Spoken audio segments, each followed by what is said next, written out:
வேளையும் கர்த்தரை கருத்துடன் பாடிடுவே. காலையும் மாலையும் வேளையும் கர்த்தரை கருத்துடன் பாடிடுவே. பரிசுத்தர் பரிசுத்தர் பரிசுத்தர் என தூதர் பாடிடும் சொலி கேட்குதே. பரிசுத்தர் பரிசுத்தர் பரிசுத்தர் என தூதர் பாடிடும் சொலி கேட்குதே. கர்த்தரின் வெளிச்சம் ஜீவனின் பலனும் கிருபையாய் ரட்சிப்புமானார். கர்த்தரின் பலனும் ஜீவனின் பலனும் கிருபையாய் ரட்சிப்புமானார். அஞ்சிடாமல் கலங்காமல் பயமின்றி திகிலின்றி அனுதினம் வாழ்ந்திடுவே. அஞ்சிடாமல் கலங்காமல் பயமின்றி திகிலின்றி அனுதினம் வாழ்ந்திடுவே. காலையும் மாலையும் வேளையும் கர்த்தரை கருத்துடன் பாடிடுவே. இங்கு நாளில் தம் கூடார மறைவில் தேடி சேர்த்தென்னை மறைப்பார். தீங்கு நாளில் தம் கூடார மறைவில் தேடி சேர்த்தென்னை மறைப்பார். உன்னதத்தில் மறைவாக ஒளித்தென்னை பாதுகாத்து உயர்த்துவார் கண்மலை மேல். உன்னதத்தில் மறைவாக ஒளித்தென்னை பாதுகாத்து உயர்த்துவார் கண்மலை மேல். காலையும் மாலையும் வேளையும் கர்த்தரை கருத்துடன் பாடிடுவே. எந்தன் முகத்தை தேடுங்கள் என்று என் கர்த்தர் சொன்னதினாலே. எந்தன் முகத்தை தேடுங்கள் என்று என் கர்த்தர் சொன்னதினாலே. தம்முகத்தை தேடுவேனே கூப்பிடும் என் சத்தம் கேட்டு தயவாக பதிலளிப்பார். தம்முகத்தை தேடுவேனே கூப்பிடும் என் சத்தம் கேட்டு தயவாக பதிலளிப்பார். காலையும் மாலையும் வேளையும் கர்த்தரை கருத்துடன் பாடிடுவே. காலையும் மாலையும் வேளையும் கர்த்தரை கருத்துடன் பாடிடுவே. பரிசுத்தர் பரிசுத்தர் பரிசுத்தர் என தூதர் பாடிடும் துணி கேட்குவே. பரிசுத்தர் பரிசுத்தர் பரிசுத்தர் என தூதர் பாடிடும் துணி கேட்குவே.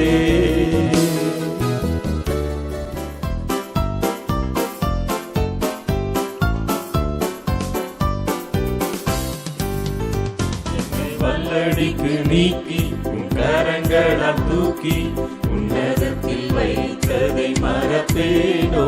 என்னை வல்லடிக்கு நீக்கி உன் கரங்களால் தூக்கி உன்னதத்தில் வைத்ததை மறப்பேனோ. நீ சொன்னதினால் நான் பிழைத்துக் கொண்டேன்.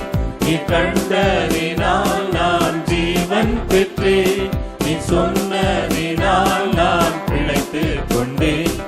கண்டதினால் நான் ஜீவன் பெற்றேன். எங்கள் ஆதரவே எங்கள் அடைக்கலமே எங்கள் மறைவீடமே உம்மை ஆராதிப்பேன்.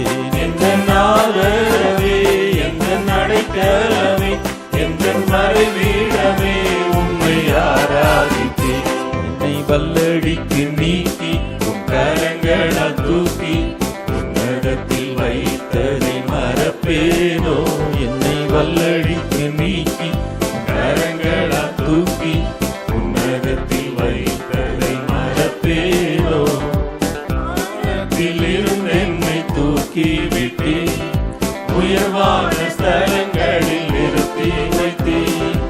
ஆழத்தில் இருந்து என்னை தூக்கி விட்டீர். உயர்வான ஸ்தலங்களில் நிறுத்தி வைத்தீர். எதிரான யோசனை அதமாக்கினீர். உந்தனின் யோசனை நிறைவேற்றினீர்.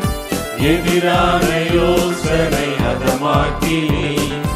உந்தனின் யோசனை நிறைவேற்றினீர். எங்கள் ஆதரவே, எங்கள் அடைக்கலமே, எங்கள் மறைவீடமே, உம்மை ஆராதிப்பேன். எங்கள் ஆதரவே, எங்கள் அடைக்கலமே, எங்கள் மறைவீடமே, உம்மை ஆராதிப்பேன். என்னை வல்லடிக்கு நீக்கி உன் கரங்களால் தூக்கி உன்னதத்தில் வைத்ததை மறப்பேனோ. என்னை வல்லடிக்கு நீக்கி உன் கரங்களால் தூக்கி உன்னதத்தில் வைத்ததை மறப்பேனோ. ஆயிரம் என்னோடு போரிட்டாலும் என்னை மேற்கொள்ளும் அதிகாரம் பெறவில்லையே. ஆயிரம் என்னோடு போரிட்டாலும் என்னை மேற்கொள்ளும் அதிகாரம் பெறவில்லையே. கிருபையினால் என்னை மூடிக்கொண்டீர். நான் தள்ளுண்ட இடங்களில் உயர்த்தி வைத்தீர். கிருபையினால் என்னை மூடிக்கொண்டீர். நான் தள்ளுண்ட இடங்களில் உயர்த்தி வைத்தீர். எங்கள் ஆதரவே, எங்கள் அடைக்கலமே, எங்கள் மறைவீடமே, உம்மை ஆராதிப்பேன். எங்கள் ஆதரவே, எங்கள் அடைக்கலமே, எங்கள் மறைவீடமே, உம்மை ஆராதிப்பேன். என்னை வல்லடிக்கு நீக்கி உன் கரங்களால் தூக்கி உன்னதத்தில் வைத்ததை மறப்பேனோ. என்னை வல்லடிக்கு நீக்கி உன் கரங்களால் தூக்கி உன்னதத்தில் வைத்ததை மறப்பேனோ. கரடான பாதையில் தூக்கி சென்றேன். முள்ளுள்ள இடங்களில் சுமந்து கொண்டேன். கரடான பாதையில் தூக்கி சென்றேன். முள்ளுள்ள இடங்களில் சுமந்து கொண்டேன். எனக்காக குறித்ததை எனக்கு தந்தீர். நீ தந்த தரிசனம் நிறைவேற்றினீர். எனக்காக குறித்ததை எனக்கு தந்தீர்.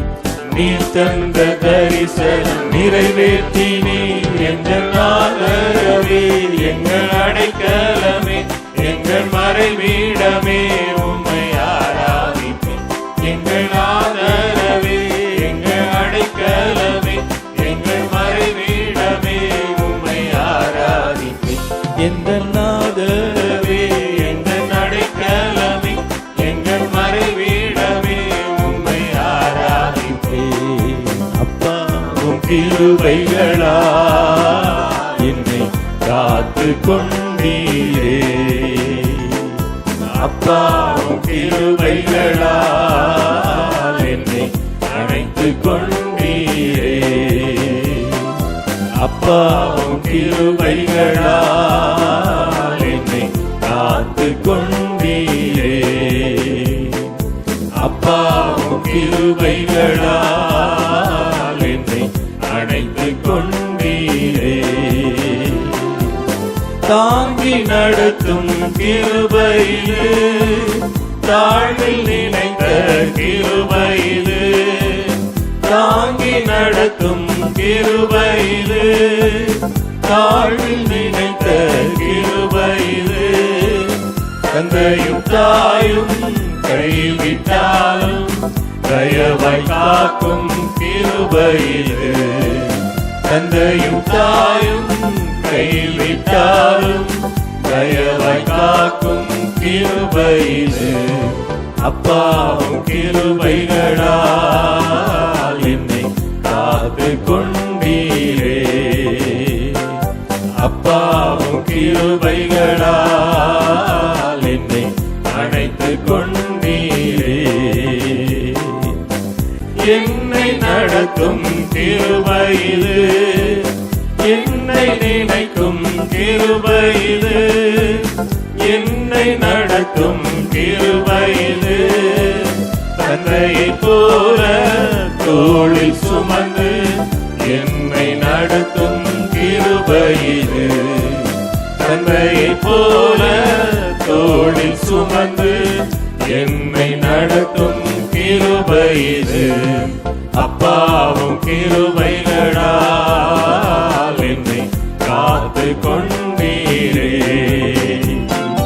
அப்பாவும் கிருபைகளால் என்னை அடைத்து கொண்டீரே. அப்பாவும் கிருபைகளால் என்னை காத்து கொண்டீரே. அப்பாவும் கிருபைகளால் என்னை அடைத்து கொண்டீரே. உங்களை சந்திக்க, உங்களோடு பேச கர்த்தர் தந்த இந்த பாக்கியத்திற்காக நன்றி செலுத்துகிறேன். கடந்த நாட்களில் நீதிமொழிகள் 31ஆம் அதிகாரத்திலே சொல்லப்பட்ட பவுஞ்சு பவுஞ்சாய் புறப்பட்டு தான் விரும்புகிற காரியங்களை தெளிவாக திட்டமாக செய்கிற வெட்டுக்கிளிகளின் ஒரு மனதை பற்றி நாம் தியானித்தோம். அந்த ஒரு மனது உங்களுடைய ஆவி ஆன்மா சரீரத்தில் இருக்கும்படி, அதே போல் அந்த ஒரு மனது உங்களுடைய குடும்பத்தில் இருக்கும்படி, அதே ஒரு மனது திருச்சபையிலே காணப்படும்படி நீங்கள் ஜெபிக்கும்படியும் உங்களுடைய வாழ்க்கையை அமைத்து கொள்ளும்படியும் நான் கேட்டுக்கொண்டேன். ஒரு மனமாய் நடத்த ஒரு தலைவர் வேண்டும். ஆனால் அந்த வெட்டுக்கிளியினுடைய வாழ்க்கையிலே ராஜா இல்லாதிருந்தும் அது அந்த அளவிற்கு ஒரு மனதோடு செயல்பட்டது. ஆனால் நமக்கு என்று ஒரு ராஜா உண்டு, நம்மை நடத்துகிற ஒரு நல்ல மெய்ப்பர் உண்டு, நமக்கென்று கோலாலும் தடியாலும் நம்மை தேற்றுகிற நல்ல மெய்ப்பராகிய இயேசு உண்டு. அவர் நல்ல தலைவராக இருந்து ராஜாவாக இருந்து நம்மை ஒரு மனதோடு நடத்த கர்த்தர் கிரியை செய்வாராக, கிருபை செய்வாராக. அதை தொடர்ந்து அதே பகுதிகளில் நீதிமொழிகள் 31ஆம் அதிகாரத்தில் 24 முதல் 28 வரை சொல்லப்பட்ட காரியங்களில் இன்னும் ஒரு காரியத்தை தியானிக்க கர்த்தர் நமக்கு கிருபை செய்வாராக. அதிலே அந்த 24ஆம் வசனத்திலே பூமியிலே சிறியவைகளாயிருந்தும் என்று சொல்லப்பட்டிருக்கிறது. அடுத்து அற்பமான ஜந்துவா இருந்தும், அடுத்து சத்துவன் மற்ற ஜந்துவா இருந்தும், ராஜா இல்லாதிருந்தும் என்று சொல்லப்பட்டிருக்கிறது. இவைகள் அவைகளுக்கு இல்லை, ஆனால் அவைகளில் ஏதோ ஒரு ஞானம் அவைகளுக்குள் காணப்பட்டது. அந்த வெட்டுக்கிளியின் வாழ்க்கையிலே இருந்து தியானிக்க கர்த்தர் கிருபை செய்த ஆண்டவர் அந்த 24ஆம் வசனத்திலே இருந்து தொடர்ந்து காணப்படுகிற இன்னும் ஒரு காரியத்தை தியானிக்க நமக்கு கர்த்தர் கிருபை செய்வாராக. அதில் 26ஆம் வசனத்திலே சத்துவமற்ற ஜந்துவா இருந்தும் தங்கள் வீட்டை கண்மலையிலே தோண்டி வைக்கும் குழி முசல்களும் என்று சொல்லப்பட்டிருக்கிறது. சத்துவமற்ற ஜந்து, ஒரு குழி முசல், ராக் பேர்ஜர் என்று அழைக்கப்படுகிற, அது முயல் என்று அழைத்திருக்கலாம் வேதத்திலே, தமிழ் வேதாகமத்திலே. ஆனால் அதில் நீங்கள் ஒரு வார்த்தையை பார்த்தீர்கள் என்றால் குழி முசல்களும் என்ற ஒரு அடைமொழியோடு அது அழைக்கப்படுகிறது. அப்படி என்றால் அந்த குழி முசலுக்கு ஏதோ ஒரு பாதுகாப்பு தேவை என்பதை நாம் அறிய வேண்டும். இந்த இடத்துல சிறியவைகள், அற்பமானவைகள், சத்துவமற்றவைகள் என்று எதிர்மறையான வார்த்தைகளை அவைகளுக்கு சொல்லி இருந்தாலும் இந்த முயலுடைய வாழ்க்கையை நீங்கள் எடுத்து பார்ப்பீர்கள் என்றால் அது ஞானம் உள்ளவைகள் என்று அழைக்கப்படுகிற ஒரு காரியத்திற்குள்ளே வருகிறது.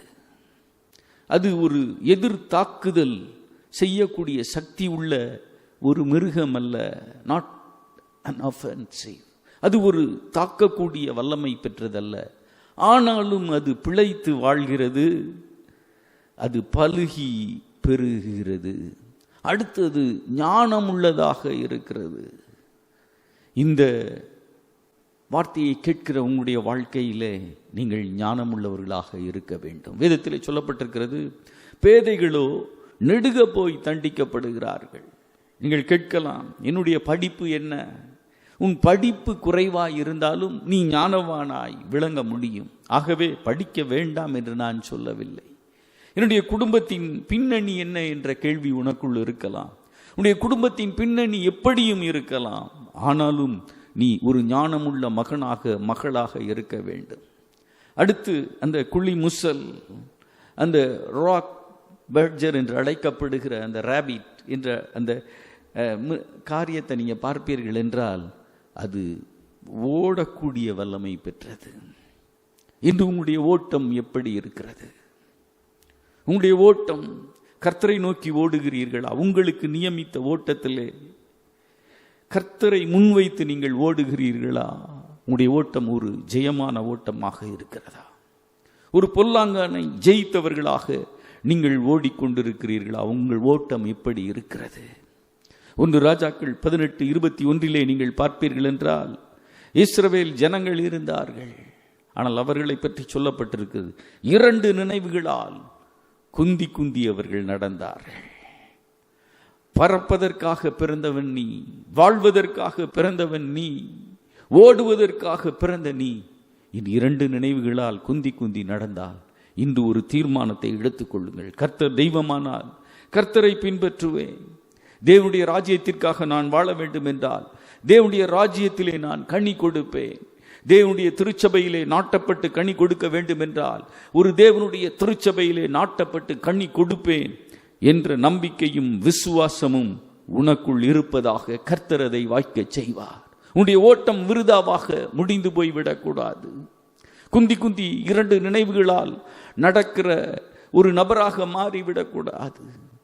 இந்த உலகத்திலே காணப்படுகிறவர்கள் கேட் ஆன் த வால் போல 2 நினைவுகளால் இருக்கலாம் அவர்கள். ஆனால் நீ அவ்விதம் இருக்கக்கூடாது. கர்த்தரை தெய்வமாக கொண்டாய் என்றால் நீ பாக்கியவான், பாக்கியவதி. கர்த்தரையே முன்வைத்து நீ ஓட வேண்டும். கர்த்தரையே முன்வைத்து ஓட வேண்டும். ஃபாதர் பெர்க்மேன்ஸ் அவருடைய பாடல்கள் ஒவ்வொரு வால்யூம் ரிலீஸ் ஆகும்போது நீங்கள் பார்ப்பீர்கள் என்றால் அதில் எபனேசர் என்ற வார்த்தையை அவர் பயன்படுத்துவார். எபனேசர், எபனேசர், இதுவரை உதவி செய்தீர் என்று அவர் சொல்லுவார். காரணம், அவரது வாழ்க்கையிலே ஆண்டவரை ஒரு எபனேசராக, இதுவரைக்கும் உதவி செய்தவராக அவர் உணர்ந்திருக்கிறார். டாக்டர் கிளிஃபோர்ட் குமார் என்ற ஒருவர் உண்டு. அவருடைய பிரசங்கங்களை, பாடல்களை கேட்பீர்கள் என்றால் அவரே என் கண்மலை என்று பாடுவார். இப்பொழுதும் ஒரு நல்ல தேவனுடைய மனிதர் சொல்லியிருக்கிறார், என் கண்மலையானவர் துதிக்கப்படுவாராக என்று தாவீதை போல பாடுகிற ஒரு பாடல் பாடுகிறவரை வரிகளை நீங்கள் பாடி கொண்டு இருக்கலாம். அது பாடலாக போய்விடக்கூடாது. பாடலாக மட்டும் உங்களுடைய வாழ்க்கையின் அனுபவமாக மாற வேண்டும். சிறியவைகளாக, நீ ஒரு சிறிய குடும்பத்தில் இருந்து இந்த வார்த்தையை கேட்டுக்கொண்டு இருக்கலாம். உங்களுக்குன்னு ஒரு பெரிய பேக்ரவுண்ட், ஒரு இன்ஃப்ளூயன்சியல் பர்சன் உள்ள ஒரு இடத்திலே நீங்கள் இல்லாமல் இருக்கலாம். ஆனால் இந்த வார்த்தையை கேட்கிற நீ சிறியவனாய் இருந்தாலும் நீ பயப்படாதே. சிறியவனை குப்பையில் இருந்து எடுத்து உயர்த்துகிற, அவனை ராஜாக்களோடும் பிரபுக்களோடும் பந்தி இருக்க செய்கிற ஆண்டவர் உண்டு. அடுத்த அற்பமான வாழ்வு என்று நீங்கள் இருக்கலாம். உங்களுடைய ஆரம்பம் அற்பமாக இருக்கலாம், ஆனால் உங்கள் முடிவோ சம்பூர்ணம் என்று இந்த வேதம் சொல்லுகிறது. நான் நம்புகிற ஆண்டவர் சொல்லுகிறார். அற்பமான ஆரம்பமாக இருக்கலாம், கூட உள்ளவர்கள் உங்களை கைவிட்ட ஒரு நிலைமையிலே நீங்கள் இருக்கலாம், ஆனால் சம்பூர்ணமான முடிவை உண்டு பண்ண, சம்பூர்ணமான மழையை பெய்ய பண்ணுகிற வல்லமையான ஆண்டவர் உன் துணையாக இருக்கிறார். அடுத்து ஒரு சத்துவமற்றவர்களாக நீங்கள் காணப்படலாம். எனக்கு பலன் ஒன்றும் இல்லை, நான் நடக்கிற பாதையிலே சோர்ந்து போகிறேன், சத்துவமற்றவனாக இருக்கிறேன் என்ற நிலைமையோடு இந்த வார்த்தையை நீங்கள் கேட்டுக்கொண்டு இருக்கலாம். சத்துவம் இல்லாதவனுக்கு சத்துவத்தை கொடுக்கிறவர் என் ஆண்டவர். அவர் உனக்கு சத்துவத்தை கொடுப்பார். அவரே சத்துவமாக இருப்பார். அவரே உன் பலனாக இருப்பார். 27ஆம் சங்கீதத்தின்படி உன் ஜீவனின் பலனாக அவர் இருக்க முடியும். ஆனால் இந்த ஞானத்தை நீ பெற்றவர்களாக, பெற்ற மகனாக, மகளாக இருக்க வேண்டும். வேதத்திலே ஆண்டவர் இஸ்ரவேல் ஜனங்களை நோக்கி பார்க்கிறவராகவே இருக்கிறார். இஸ்ரவேல் ஜனங்களை அவர் தேடிக்கொண்டே இருக்கிறவராக இருக்கிறார். எப்பொழுதும் தன் கண்முன் அவர்களை வைத்திருக்கிறார். ஆனால் பாருங்கள், அவர் குறைவுபட்ட வேளைகள் உண்டு. உபாகமம் 32ஆம் அதிகாரத்தை நீங்கள் எடுத்து பார்ப்பீர்கள் என்றால், கர்த்தருடைய ஜனமே அவருடைய பங்கு. You are his person and his position. நீதான் அவருடைய பங்காகவும் அவருடைய கைக்குள்ளான ஆடுகளுமாய் நீ இருக்கிறாய். யாக்கோபு அவருடைய சுதந்திரம், நீயே கர்த்தருடைய சுதந்திரமாய் இருக்கிறாய். நீ எங்கே இருந்தாய்? அந்த வசனத்தில் சொல்லப்பட்டிருக்கிறது, பாழான நிலத்திலேயும் ஊழையிடுதல் உள்ள வெறுமையான அவாந்திர வெளியிலும் அவர் உன்னை கண்டுபிடித்தார். அவர் உன்னை கண்டுபிடித்தார். அவர் உன்னை நடத்தினார். அவர் அவனை உணர்த்தினார். தன் கண்மணியை போல அவனை காத்தருளினார். 12ஆம் வசனத்திலே சொல்லப்பட்டிருக்கிறது, கர்த்தர் ஒருவரே அவனை வழி நடத்தினார். கர்த்தர் ஒருவனே அவளை வழி நடத்தினார். ஆனால் அந்த ஆண்டவருக்கு இஸ்ரவேல் ஜனங்கள் மேல் உள்ள ஒரு குறைவை நீங்கள் 15வது 18வது வசனங்களிலே நீங்கள் பார்க்க முடியும். கர்த்தரால் கண்டுபிடிக்கப்பட்ட, நடத்தப்பட்ட, உணர்த்தப்பட்ட, பாதுகாக்கப்பட்ட, கண்மணியை போல பாதுகாக்கப்பட்ட, வழி நடத்தப்பட்ட அந்த இஸ்ரவேல் ஜனங்கள் 15ஆம் வசனத்திலே சொல்லப்பட்டிருக்கிறது, யசூரன் கொழுத்து போய், நான் ரொம்ப டெஃபினிஷன் கொடுக்கல, கொழுத்து போய், அடுத்து உதைத்து, அடுத்து ஸ்தூலித்து, நினம் துள்ளின போது தன்னை உண்டாக்கின தேவனை விட்டு தன் ரட்சிப்பின் கண்மலையை அசட்டை பண்ணினான். இந்த முயல் சத்துவமற்றது, பலவீனமானது. ஆனால் கண்மலையில் உள்ள தன் வீட்டை, கண்மலையில் உள்ள அந்த ஒரு தனது சிறு மறைவிடத்தை அது அசட்டை செய்யவில்லை. ஆனால் இங்கே பாருங்கள், அவன் தன் ரட்சிப்பின் கண்மலையை அசட்டை பண்ணினான். 18வது வசனத்திலே, உன்னை ஜெனிப்பித்த கண்மலையை நீ நினையாமற் போனாய். அவன் அந்த தேவனை நினைக்காமல் போனான், அந்த கண்மலையை நினைக்காமல் போனான். இஸ்ரவேல் ஜனங்கள் வழி நடத்தப்பட்ட வேளையிலே வேதத்தை பார்ப்பீர்கள் என்றால், பகலிலே அவர் மேகஸ்தம்பமாக வந்தார். ஒரு மேகஸ்தம்பம் தானே என்று நீ நினைக்கலாம். இயேசுவே மேகஸ்தம்பமாக வந்தார். இரவிலே அக்னி ஸ்தம்பமாக வந்தார். ஒரு அக்னி ஸ்தம்பம் தானே என்று நினைக்கலாம். தேவனே, சர்வ வல்லமையுள்ள தேவனே அக்னி ஸ்தம்பமாக வந்தார். அவர்களுக்கு தண்ணீர் தேவைப்பட்டது. அவரே அவர்களோடு கடந்து வந்த கண்மலையாக அவர் இருந்தார். அந்த கண்மலையை நீ நினைக்கிறாயா? அந்த கண்மலையை நீ மறக்காமல் இருக்கிறாயா? ஏசாயா 51ஆம் அதிகாரத்திலே ஒரு வார்த்தையை நீங்கள் பார்ப்பீர்கள் என்றால், முதல் வசனத்திலே, நீங்கள் வெட்டி எடுக்கப்பட்ட கண்மலையையும் நீங்கள் தோண்டி எடுக்கப்பட்ட துறவின் குழியையும் நோக்கி பாருங்கள். நான் எங்க இருந்து வந்தேன்? இன்னைக்கு நிறைய பேருக்கு கேள்வி. நான் எங்க போக போறேன்? என்னுடைய வாழ்க்கையிலே தடைகள், பாதிப்புகள், இந்த வைரஸினாலே வருகிற நஷ்டங்கள், பக்கத்தில் 1000 பேரும் வலது பக்கத்தில் 10000 பேரும் விழுகிற செய்தியை தினமும் கேட்கிறேன். செய்தித்தாள் வாயிலாக, மீடியாஸ் வாயிலாக நான் கேள்விப்படுகிறேன். என் எதிர்காலம் எப்படி இருக்கும், என் பிள்ளைகளின் எதிர்காலம் எப்படி இருக்கும் என்ற கேள்வியோடு நீங்கள் இதை கேட்டுக்கொண்டிருக்கலாம். ஆனால் தேவன் உங்கள் பேரில் குறைபட இடம் கொடாதிருங்கள். யசூரன் கொழுத்து, உதைத்து, ஸ்தூலித்து, நினம் துண்ணி ரட்சிப்பின் கண்மலையை அசட்டை பண்ணினான். நினையாமல் போனான், மறந்து போனான். வெட்டி எடுக்கப்பட்ட கண்மலையை நோக்கி பார்க்காமல் போனான்.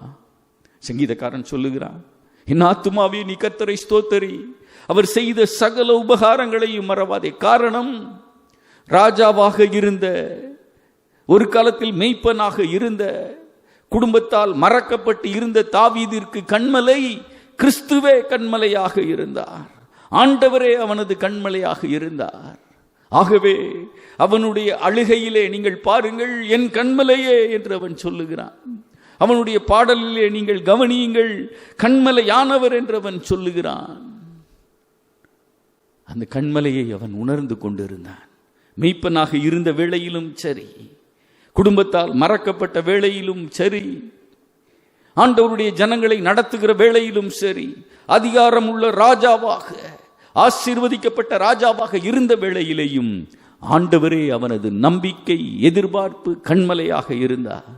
இன்று கிறிஸ்தவர்கள் என்று அழைக்கப்படுகிற நீங்கள் கிறிஸ்துவின் என்ற கண்மலையிலிருந்து தோண்டி எடுக்கப்பட்ட நீங்கள், உங்களுடைய நினைவுகள், உங்களுடைய எதிர்பார்ப்புகள் எப்படியாக இருக்கிறது? உங்களுடைய எதிர்பார்ப்புகள் எப்படி இருக்கிறது? நீங்கள் ஆண்டவரை நோக்கி பார்த்து கொண்டு இருக்கிறீர்களா? இல்லை என்றால் அசட்டை பண்ணி விட்டீர்களா? நீங்கள் செய்ய வேண்டிய காரியம், அந்த கண்மலையை நினையுங்கள்.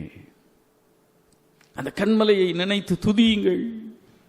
78ஆம் சங்கீதம் 35ஆம் வசனத்திலே சொல்லப்பட்டிருக்கிறது, தேவன் தங்கள் கண்மலை என்றும் உன்னதமான தேவன் தங்கள் மீட்பர் என்றும் நினைவு கூர்ந்தார்கள்.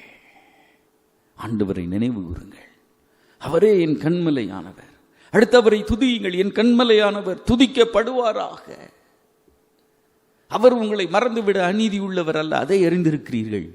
ஆனால் நீங்கள் அவர் மேல் நினைவாய் இருக்கிறீர்களா? கர்த்தரோ என் மேல் நினைவாய் இருக்கிறார் என்று சொல்லப்பட்டிருக்கிறது. ஆனால் உங்களுடைய நினைவுகள் உங்கள் தேவனை பற்றி இருக்கிறதா? அந்த கண்மலையானவரை நீங்கள் துதியுங்கள். அவரை மறவாதேயுங்கள். அடுத்து அந்த கண்மலையானவரை நோக்கி பாருங்கள். அந்த கண்மலையானவர் எப்பொழுதும் உங்கள் கண்முன் இருக்க கர்த்தர் உதவி செய்வாராக. ஒரு தாவீதை போல, ஒரு எலியாவை போல, ஒரு எலிசாவை போல நீங்கள் மாற வேண்டும் என்றால் அந்த கண்மலையை நோக்கி பார்க்கிறவர்களாக, அந்த கண்மலையை சார்ந்தவர்களாக நீங்கள் மாற வேண்டும். மத்தேயு 7ஆம் அதிகாரம் 24, 25 வசனங்களை நீங்கள் வாசித்து பார்ப்பீர்கள் என்றால், மத்தேயு 7ஆம் அதிகாரம் 24, 25 வசனங்களை நீங்கள் வாசித்து பார்ப்பீர்கள் என்றால், நான் சொல்லிய இந்த வார்த்தைகளை கேட்டு இவைகளின்படி செய்கிறவன் எவனோ அவனை கண்மலையின் மேல் தன்னை வீட்டை கட்டின புத்தியுள்ள மனுஷனுக்கு ஒப்பிடுவேன். உங்களுடைய வீடு, உங்களுடைய குடும்பம், உங்களுடைய வாழ்க்கை கண்மலையாகிய கிறிஸ்துவின் மேல், கற்பாறையாகிய அந்த வார்த்தையின் மேல், அந்த இயேசுவின் மேல் கட்டப்பட்ட ஒரு வீடு, குடும்பமாக காணப்பட வேண்டும். இனி வரும் காலங்களில் பெருமழை சொரியும், பெரு வெள்ளம் வரும், காற்று அடிக்கும். ஆனால் அவைகள் உன் வாழ்க்கையின், உன் குடும்பத்தில் மோதினாலும் நீ கண்மலையின் மேல் அஸ்திபாரம் போட்டிருப்பாய் என்றால், அவர் சொல்லின இந்த வார்த்தைகளை கேட்டு இவைகளின்படி செய்வாய் என்றால் நீ அசைக்கப்படுவதில்லை. நீதிமான்களே, அசைக்கப்படுகிற ஒரு காலத்தில் இருக்கிறோம்.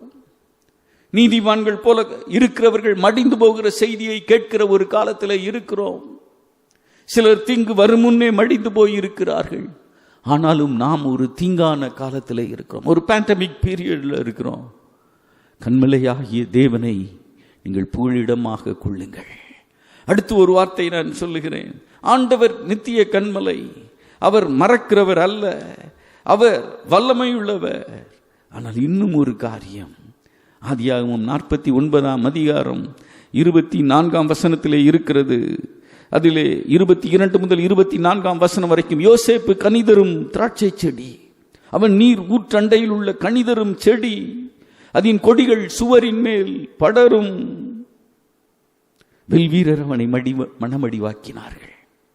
இன்று கிறிஸ்தவ வாழ்க்கை வாழும்போது எவ்வளவோ ஆசீர்வாதங்கள் இருந்தாலும் நம்மை மடிவாக்குகிற ஒரு உலகத்திலே தான் இருக்கிறோம்.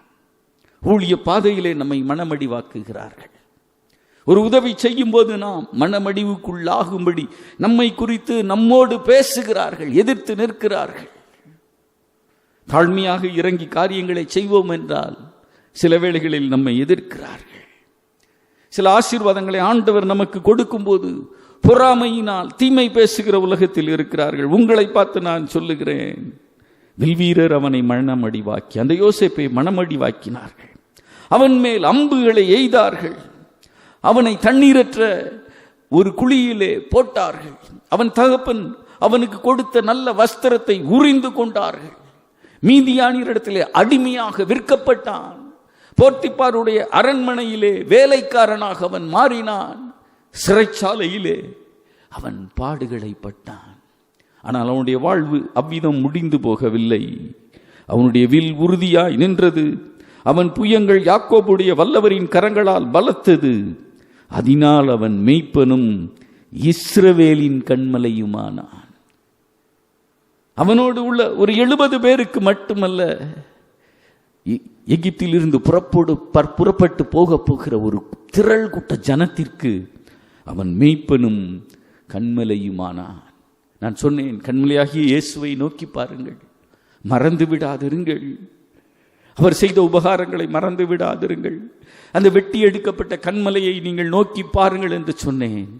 இன்னும் ஒரு காரியத்தை உங்களோடு பேசுகிறேன்.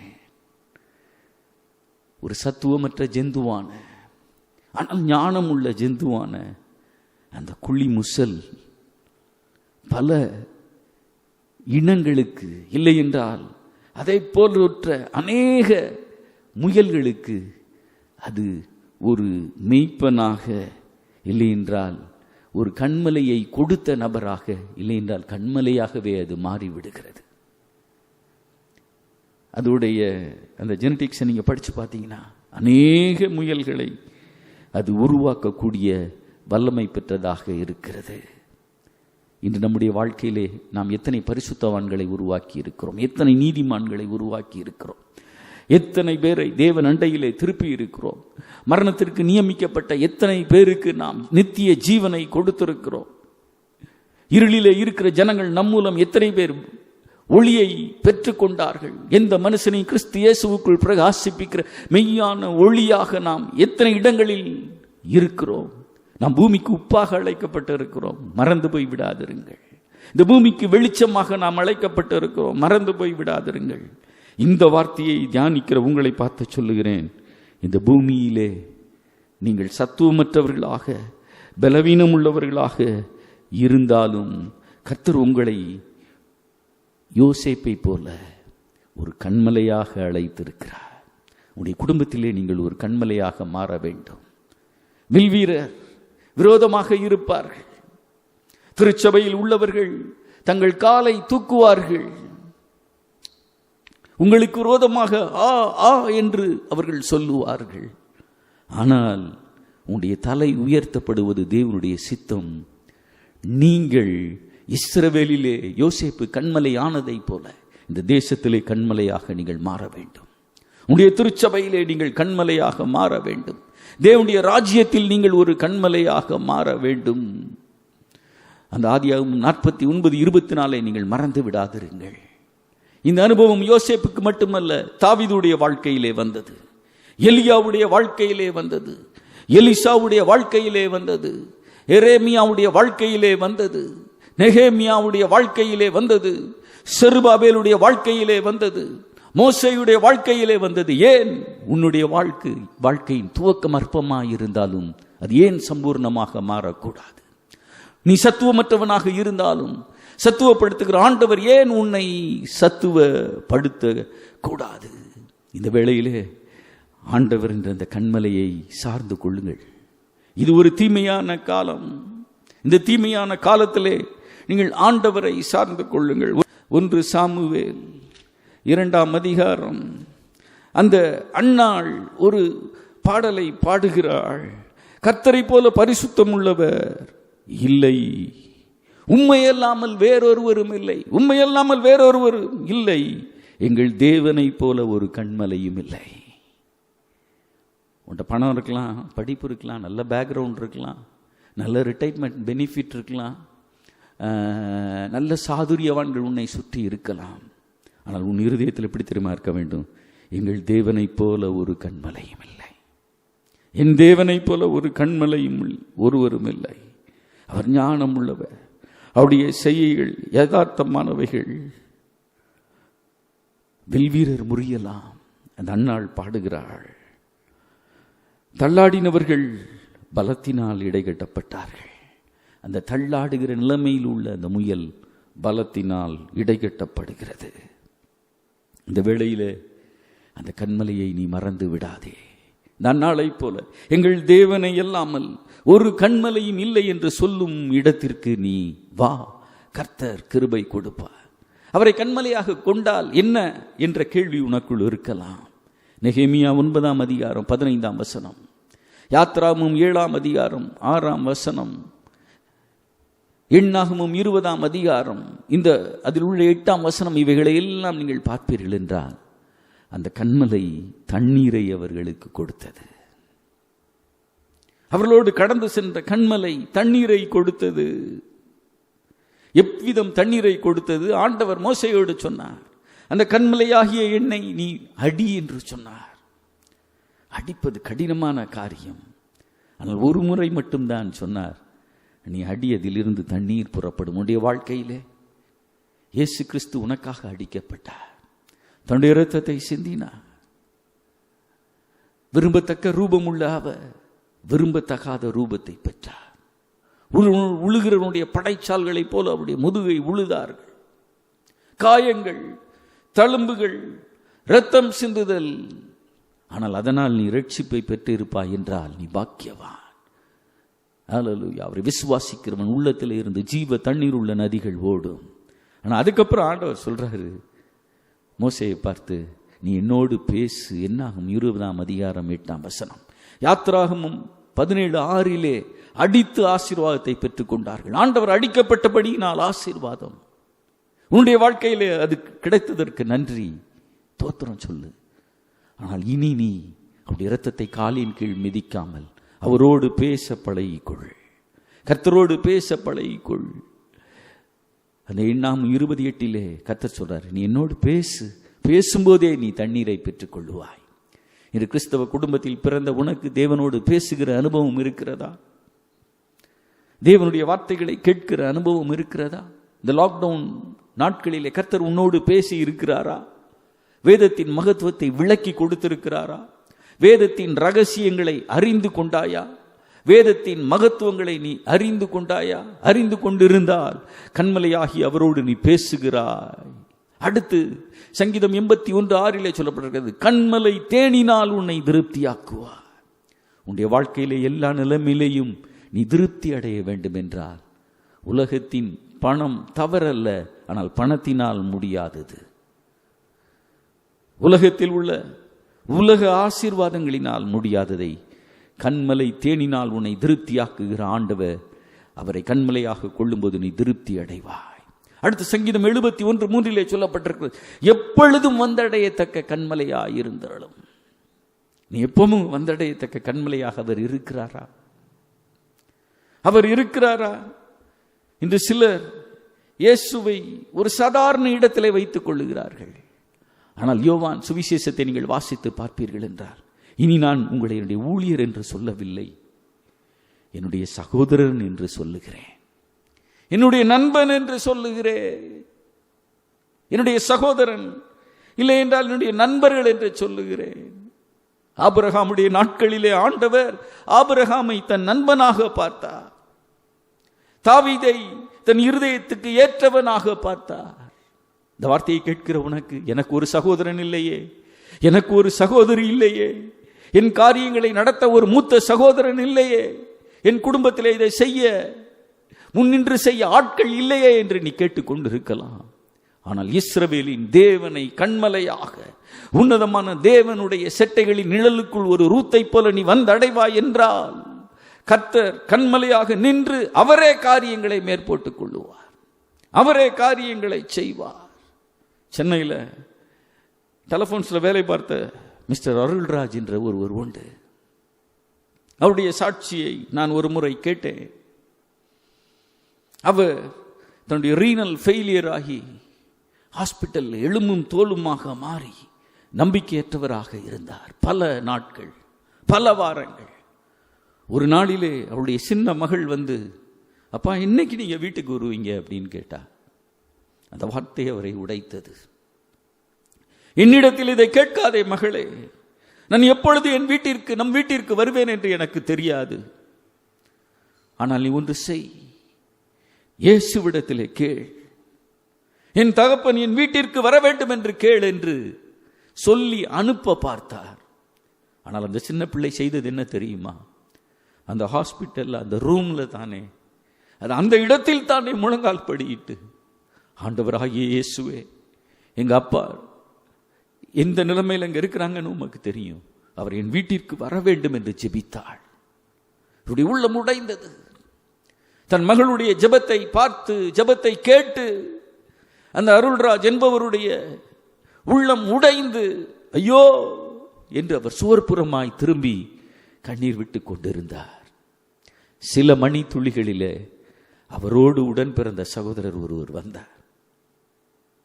அண்ணே, நீங்க பயப்படாதீங்க, எனக்கு இருக்கிற 2 கிட்னியில் நான் ஒரு கிட்னியை உங்களுக்கு தர்றேன்.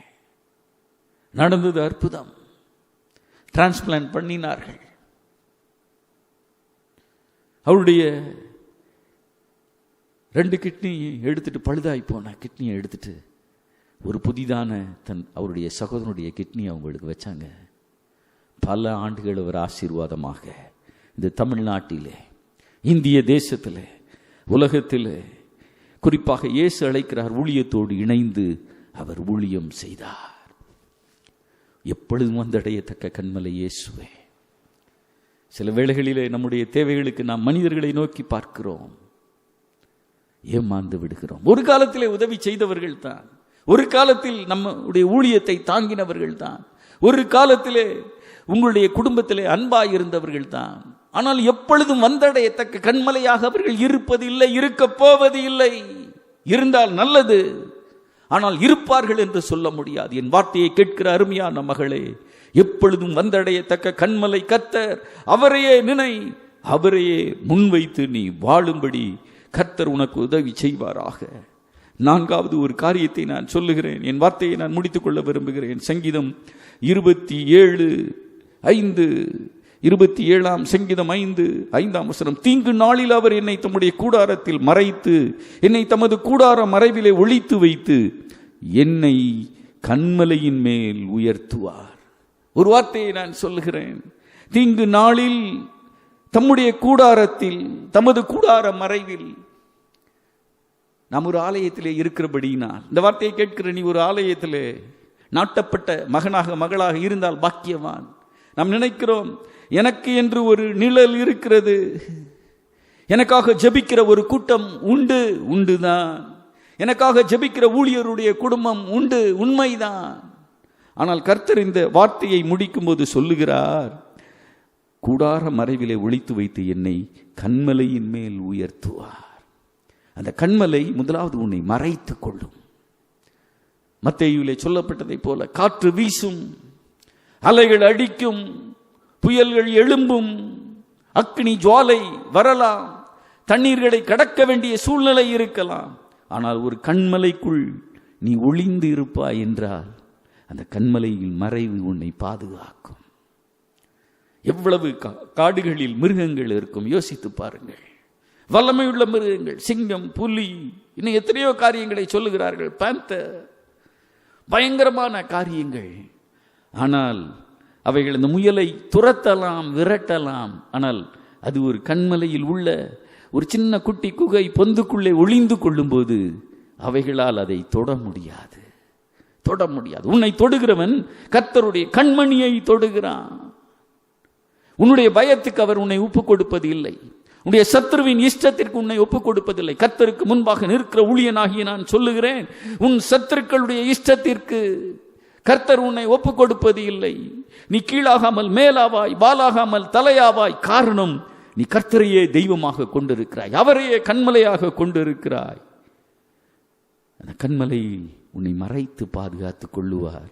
அடுத்து 27ஆம் சங்கீதம் 5ஆம் வசனத்திலே சொல்லப்பட்டதை போல அந்த கண்மலையிலே வைத்து அவர் உன்னை உயர்த்துவார். அந்த கண்மலையிலே வைத்து உன்னை உயர்த்துவார். தண்ணீரை கொடுப்பார், திராட்சை ரசத்தை கொடுப்பார், தேனை கொடுப்பார், உச்சிதமான கோதுமையினால் உன்னை திருப்தியாக்குவார். எப்பொழுதும் வந்தடையத்தக்க, அந்த வார்த்தையை குறித்து வைத்துக் கொள்ளுங்கள். 71ஆம் சங்கீதம் 3ஆம் வசனம். எப்பொழுதும் வந்தடையத்தக்க. தாவீதுடைய வாழ்க்கையிலே ஒரு தெள்ளுப்பூச்சியை வேட்டையாடுவதை போல சவுல் வேட்டையாடினான். ஆனால் அவனை நேசிக்க ஒரு யோனத்தான் இருந்தான். ஆனால் அந்த யோனத்தான் ஒரு நாள் மறந்து போனான். தாவீது காட்டிற்கு போனான், யோனத்தானோ தன்னுடைய அரண்மனைக்கு போனான், பட்டணத்திற்குள் போனான், தன் தகப்பன் அண்டையிலே போனான். மறக்கப்பட்ட தாவீது, துரத்தப்பட்ட தாவீது. ஆனால் அவன் ஒரே ஒரு இடத்திற்கு எப்பொழுதும் சென்று கொண்டிருந்தான். அது வனாந்தரமாக இருக்கலாம், காடாக இருக்கலாம், அரண்மனையாக இருக்கலாம். அந்த இடங்களில் எல்லாம் எப்பொழுதும் வந்தடையத்தக்க கண்மலையாகிய இயேசு அண்டையிலே அவர் உன் மூத்த சகோதரனாக இருக்கிறார். உன் காரியங்களை மேற்போட்டுக் கொள்ளுவார். உன்னுடைய வழக்காளிகளுடைய அவர் வழக்காடுவார். உன் சத்ருவின் இஷ்டத்திற்கு அவர் ஒப்புக் கொடுப்பது இல்லை. அடுத்து அவர் உன்னை உயர்த்துவார். ஒரு கண்மலையின் அனுபவம், ஒரு கன்மலையிலே உயர்த்தப்பட்ட அனுபவத்தை கர்த்தர் இந்த நாட்களிலே உனக்கு கொடுக்க விரும்புகிறார். இன்னைக்கு நாம் எப்படி இருக்கிறோம்? ஒரு சத்துவமற்ற முயலை போல் இருக்கிறேன் என்று சாக்கு போக்குகளை சொல்லிக் கொண்டிருக்கிறோம். ஒரு ஞானமற்ற ஒரு சிறியவையா இருக்கிற ஒரு குடும்பத்திலே நான் இருக்கிறேன் என்று சொல்லிக்கொண்டு நாம் இருக்கிறோம். ஆனால் நீங்கள் வேதத்தை எடுத்து பார்ப்பீர்கள் என்றால் கர்த்தர் அந்த ஞானத்தை அந்த சத்துவமற்ற ஜந்துவுக்கு கொடுத்திருந்தபடினால் தங்கள் வீட்டை கண்மலையிலே தோண்டி, அது தமிழ் வேதாகமத்திலே கண்மலையிலே தோண்டி என்று சொல்லப்பட்டிருக்கிறது. ஒரு சமயம் அது தோண்டலாம் கண்மலையில், இன்னொரு மேக்சிமம் ஏற்கனவே இருக்கிற அந்த பிளக்கப்பட்ட கண்மலையே அதற்கு புகலிடமாக இருந்தது. நம்முடைய கண்மலையானவர் துதிக்கப்படத்தக்கவராக தாவீதுடைய வாழ்க்கையிலே 2 சாமுவேல் 22ஆம் அதிகாரம் 2:47ஆம் வசனம், சங்கீதம் 18:2:31ஆம் வசனம், சங்கீதம் 31:3ஆம் வசனம், சங்கீதம் 71:3, மறுபடியும் அதை சொல்லுகிறேன், 2 சாமுவேல் 22:2-4-7, சங்கீதம் 18:2-31, சங்கீதம் 31:3, 71:3. இந்த வார்த்தைகளை நீங்கள் பார்ப்பீர்கள் என்றா, he did abide in the valley. அவன் உலகத்தை சார்ந்தவனாக இல்லை, ஆண்டவரை கண்மலையை சார்ந்தவனாக இருந்தான். his enemies are more. என்னை பகைக்கிறவர்கள் என் தலை முடியை காட்டிலும் அதிகமாக இருந்தார்கள் என்று சொல்லுகிறான். his needs are more. அவன் ஆலயத்தை கட்ட விரும்பினான், பரிசுத்தமாய் வாழ விரும்பினான், தன் சந்ததிக்கு ஆசீர்வாதமாக இருக்க விரும்பினான். தேவன் வரும் வரைக்கும் இஸ்ரவேலை விட்டு செங்கோல் நீங்குவதில்லை என்பதை அறிந்திருந்தபடினால் அந்த செங்கோலோடு அவன் இருக்க விரும்பினான். ஆனால் அவன் உலகத்தை சார்ந்து கொள்ளவில்லை, தேவனாகிய கண்மலையாகிய அவரை சார்ந்து கொண்டான், அவர் மேல் அன்பாய் இருந்தான். இந்த வேளையிலே என் வார்த்தையை கேட்கிற நீ ஒரு சிறிய அற்பமான ஆரம்பம் உள்ள இந்த ஒரு வார்த்தையை கூட தாக்கு பிடிக்க முடியாது. யாராச்சும் ஒருத்தன் உன்னை குறித்து சொல்லிட்டா அதே போட்டே உன் உள்ளத்தில் உன்னை உடைத்து கொண்டிருக்கிற ஒரு நபராய் இருந்தால் ஆண்டவர் என்னை கொண்டு சொல்லுகிறார், நீ ஒரு சத்துவமற்ற ஜந்துவாய் இருந்தாலும் ஞானம் உள்ளவனாக, ஓடக்கூடிய வல்லமை உள்ளவனாக, குந்தி நடக்கிறவர்களாக அல்ல, 2 நினைவுகளால் உலகமா தேவனா என்று குந்தி நடக்கிற ஒரு அனுபவத்தில் அல்ல, கர்த்தரையே தெய்வமாக கொண்டு ஓடுவாய் என்றால் பாக்கியவான். ஒரே ஒரு வார்த்தையை சொல்லி 35ஆம் சங்கீதம் 3ஆம் வசனம், கர்த்தர் இந்த வார்த்தையை என்னோடு தெளிவாக உங்களோடு சொல்லும்படி சொன்னார். 35ஆம் சங்கீதம் 3ஆம் வசனம், நான் உன் ரட்சிப்பு என்று என் ஆத்துமாவுக்கு சொல்லும். தேவனை கண்மலையாக அவன் கொண்டிருந்தான், தேவனை மீட்பராக கொண்டிருந்தான், மெய்ப்பராக தாவீது கொண்டிருந்தான். அவனுடைய ஆத்துமாவை குறித்து ஜனங்கள் சொன்னார்கள், இவனுடைய ஆத்துமாவுக்கு கர்த்தரிடத்திலே ரட்சிப்பு இல்லை என்று சொன்னார்கள். சங்கீதத்தின் ஆரம்பங்களை நீங்கள் வாசித்து பார்ப்பீர்கள் என்றால் அவனை குறித்து அநேகர் பேசிக் கொண்டிருந்தார்கள். அவனுடைய வாழ்க்கையின் ஆரம்பம், அவனுடைய வாழ்க்கையில் பல காரியங்களை பார்த்தவர்கள் சங்கீதம் 3:2 தேவனிடத்தில் கூட அவனுக்கு ரட்சிப்பு இல்லை என்று என் ஆத்துமாவை குறித்து சொல்லுகிறவர்கள் அநேகராயிருந்தார்கள். ஆனால் இந்த தாவீதோ நீரே என் கண்மலை, நீரே என் தஞ்சம் என்று சொல்லிக் கொண்டிருந்தான். நீரே என் ரட்சிப்பு, நீரே என் பாத்திரத்தின் பங்கு மாணவர் என்று அவன் சொல்லிக் கொண்டிருந்தான். 18ஆம் சங்கீதம் என்று நினைக்கிறேன், தேவரீர் என் விளக்கை ஏற்றுகிறீர், என் தேவனாகிய கர்த்தர் என் இருளை வெளிச்சமாக்குவார். உம்மாலே நான் ஒரு சேனைக்குள் பாய்ந்து போவேன், என் தேவனாலே ஒரு மதிலை தாண்டுவேன். 33ஆம் வசனம் 18-33, என்னுடைய உயர் ஸ்தலங்களிலே என்னை நீ நிறுத்துகிறீர் என்று சொல்லிக் கொண்டிருந்தான். ஆனால் இந்த 35ஆம் சங்கீதம் வரும்போது ஒரு சின்ன சேஞ்ச். இந்த பேண்டமிக் பீரியட்ல இருக்கிறீங்க, பக்கத்தில் 1000 பேர், வலது பக்கத்தில் 10000 பேர் விழுகிற மரண செய்திகளை தினந்தோறும் கேட்கிற நண்பர்களுடைய, ஊழியர்களுடைய, வெளி ஜனங்களுடைய வாழ்க்கையிலே கேட்கிற ஒரு சூழ்நிலையை பார்க்கிறோம். நம்முடைய அயலகத்தாரிடத்தில் கேட்கிற ஒரு சூழ்நிலையை பார்க்கிறோம். இந்த ஒரு ஜெபத்தை என்னோடு சேர்ந்து சொல்லுங்கள். தாவீதை போல நான் உன் ரட்சிப்பு என்று என் ஆத்துமாவுக்கு சொல்லும். ஆண்டவரை பார்த்து தாவீது சொல்றான், நீர்தான் என் ரட்சிப்பு. அவனுடைய சத்துருக்கள் சொல்லுகிறார்கள் தேவனிடத்தில் அவனுக்கு ரட்சிப்பு இல்லை என்று. ஆனால் தாவீது ஒரு ஜெபத்தை ஜெபிக்கிறான். என் வழக்காளிகளோட வழக்காடி, என்னோடு யுத்தம் பண்ணுகிறவர்களோட யுத்தம் பண்ணும். என் நீர் கேடகத்தை, நீர்தான் கேடகம், ஆனால் எனக்கென்று ஒரு கேடகத்தை பிடித்துக் கொள்ளும். நீர்தான் என் பரிசை, ஆனால் என் பரிசையையும் எனக்கு பிடித்துக் கொள்ளும். நீரே எனக்கு ஒத்தாசையாக எழுந்து நில்லும். என்னை துன்பப்படுத்தரோட எதிர்த்து நின்று ஈட்டியை யோங்கி அவர்களை மறித்து என்று சொல்லப்பட்டிருக்கிறது. சொல்லி அவன் ஒரு ஜெபம் ஜெபிக்கிறான். நான் உன் ரட்சிப்பு என்று என் ஆத்துமாவுக்கு சொல்லும். இந்த வார்த்தையை கேட்கிற நீங்கள் என்னோடு எழும்பி நின்று, அன்பின் தகப்பனே, என் ஆத்துமாவிற்கு ரட்சிப்பு என்று நீர் சொல்லும். நானே உன் ரட்சிப்பு என்று சொல்லும். அப்படியே கண்களை மூடி, அன்பின் தகப்பனே, இந்த வார்த்தையை கேட்கிற ஜனங்களோடு நீர் பேசும். நீரே இவருடைய ரட்சிப்பு. உன் ஆத்மாவிற்கு நான் தான் ரட்சிப்பு. மரண இருளின் பள்ளத்தாக்கிலே நடந்தாலும் நீ பொல்லாப்புக்கு பயப்படாய். தேவரீராகிய நான் உன்னோடு கூட இருக்கிறேன். என் கோலும் தடியும் உன்னை தேற்றும் என்று நீர் சொல்லுவீராக. இவர்களோடு நீரே இவருடைய ரட்சிப்பாக இருந்தருளும். நீரே இவர்களுடைய கண்மலையாக இருந்தருளும். உம்மை மறந்த வேளைகள் இருக்கலாம், உம்மை நினையாமல் போன காலங்கள் இருக்கலாம். ஆனால் இனி உம்மை நினைக்கட்டும். எப்பொழுதும் வந்தடையத்தக்க கண்மலையாயிருந்தரும். ஊழியனாகிய நான் ஜெபிக்கிறேன், எனக்கும் என் குடும்பத்திற்கும் கூட. என் திருச்சபைக்காக ஜெபிக்கிறேன், எனக்கும் என் திருச்சபையின் மக்களுக்கும் கூட. எப்பொழுதும் வந்தடையத்தக்க கண்மலையாக நீர் இருந்தருளும் ஐயா. நம்பிக்கையாக நீர் இருந்தருளும் ஐயா. எதிர்பார்ப்பாக நீர் இருந்தருளும். அதே போல என்னுடைய தேசத்தை உம்முடைய கரத்திலே ஒப்புக் கொடுக்கிறோம். கண்மலையாகிய உமக்குள் அநேகர் அடைக்கலம் இந்த நாட்களில் புகுந்து கொள்ள கர்த்தர் நீர் கிருபை செய்யும். மரணம் அவர்களை மூடி போடக்கூடாது. மரண இருள் அவர்களை மூடக்கூடாது ஐயா. மரண இருளின் தேசத்திலே குடியிருக்கிற இவர்கள் மேல் தேவனுடைய ஒளி உதிப்பதாக. அதே போல இந்த வார்த்தையை கேட்கிற ஒவ்வொருவரும் ஒரு யோசேப்பை போல, யோசேப்பு இஸ்ரவேலிலே மனம் அடிவாக்கப்பட்ட நிலைமையிலும் கூட அவன் மெய்ப்பனும் கண்மலையும் ஆனதை போல இந்த வார்த்தையை கேட்கிற அநேகர் தேவனிடத்தில் ஒப்புக் கொடுத்து தங்கள் குடும்பங்களிலே கண்மலையும் மெய்ப்பனும் ஆகட்டும். தங்கள் கடமையை செய்யட்டும், ஆசீர்வாதமாக மாறட்டும். எங்கள் திருச்சபையிலே அவர்கள் கண்மலையாக மாறட்டும். ஹல்லேலூயா, ஹல்லேலூயா.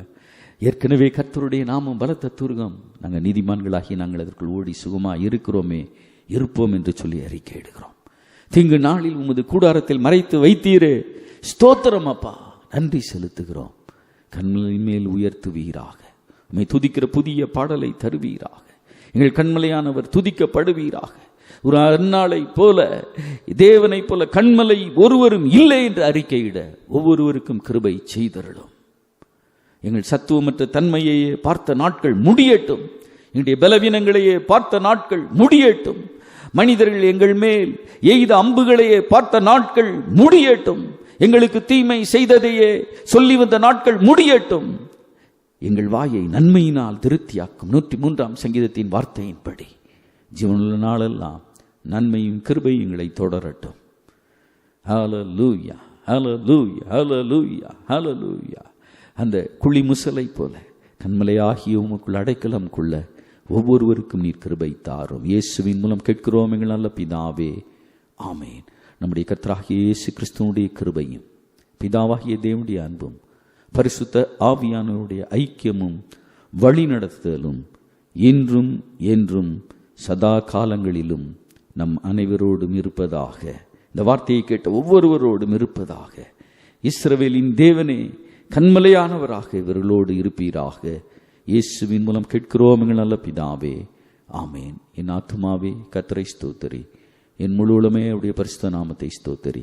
என் ஆத்துமாவே கர்த்தரை ஸ்தோத்திரி, அவர் செய்த சகல உபகாரங்களையும் மறவாதே.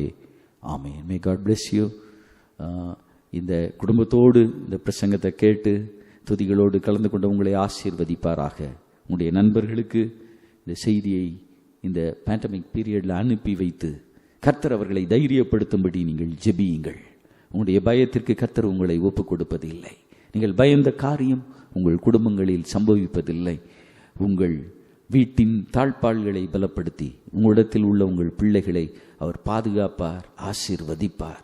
அலைகள் வந்தது போல தெரியலாம், இம்மட்டும் வா, மிஞ்சி வராதே, உன் அலைகளின் பெருமை அடங்க கடவது என்று சொல்லி அவர் கட்டளையிடுவார். குறிப்பா இந்த வார்த்தையை கேட்கிற நீங்கள் டியூஸ்டே அந்த ஜூம் ப்ரேயரில், அதே போல் ஃப்ரைடே இந்த கான்ஃபரன்ஸ் ப்ரேயரில் பங்கு பெறுங்கள். இந்த திருச்சபைக்கு ஆதரவாக இருந்தருளுங்கள். உங்களுடைய தேவைகளை தொலைபேசியின் மூலம் எங்களோடு தெரியப்படுத்துங்கள். ஊழியர் குடும்பம், விசுவாச குடும்பங்கள், கிறிஸ்தவ குடும்பங்கள், இந்த தமிழ்நாடு இந்தியாவிற்காக ஜெபியுங்கள். கர்த்தர் உங்களுக்கு நன்மை செய்வாராக. ஆமென். God bless you. God bless you.